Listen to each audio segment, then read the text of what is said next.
Today I'm going to show you how to make your own Harry Potter wands.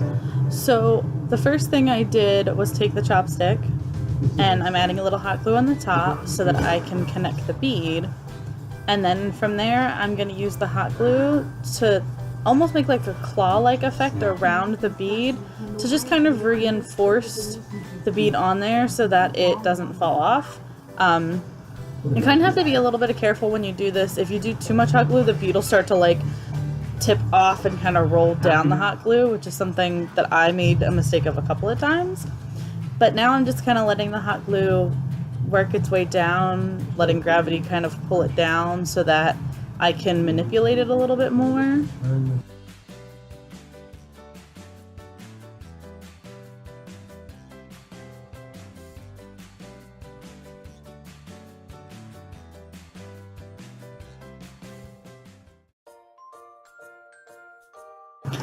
The great thing about this DIY is that you can pretty much do your own thing with it.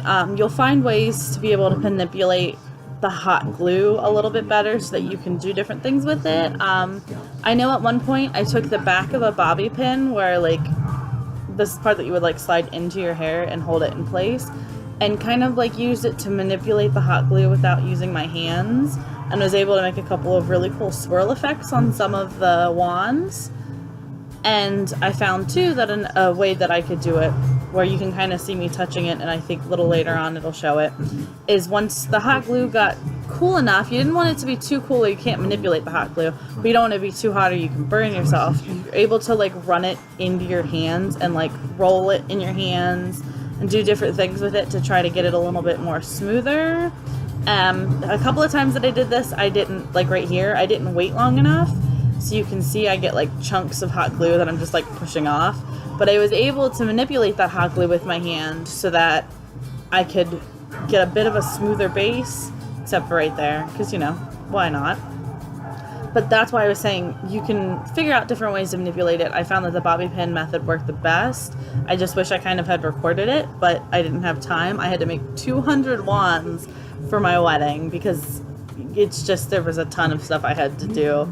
But, you know, basically you can manipulate the hot glue, you can put little beads in the hot glue, you can add little trinkets and stuff, and kind of give the base of your wand like your own feel. Just kind of, you know, play with it and see what you can come up with.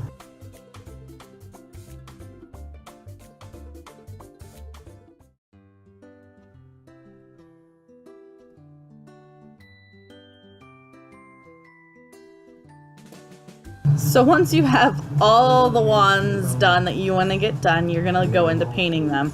I'm only going to show a couple of clips of some of the ones I painted. Like I said, I did over 200 wands. So I went to AC Moore and picked up some acrylic paint. I picked up this really cool metallic brown. I did silver, red, green, and purple, all in metallics. And I found that I preferred the metallic brown over any of the other colors. But eventually I ran out of the metallic brown and used a base brown, just a kind of matte brown, I guess would be the best way to put it, and I found that I still liked the metallic look better. But as you paint them, some of them are going to need a couple of coats so that you can't see the hot glue all the way through, especially if you go with the lighter colors like the silver that I'm using, or the purple that I used had a habit of showing the hot glue through it. So, you know, it takes a little while.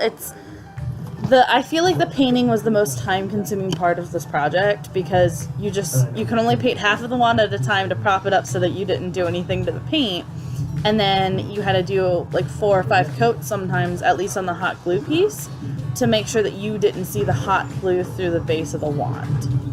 Basically, that's it. I'm gonna put down below roughly the pricing of everything. I think the whole project only cost me maybe $20 or $30 to make 200 wands, which wasn't bad at all. I feel like it's a super easy DIY. You can do it for kids' parties. You can just do it for like props, for pictures. You can do it, like I said, I use mine for wedding favors. And the bridal party actually used the wand in some of the wands that I gave them in some of the wedding pictures that we took. So they're pretty cool.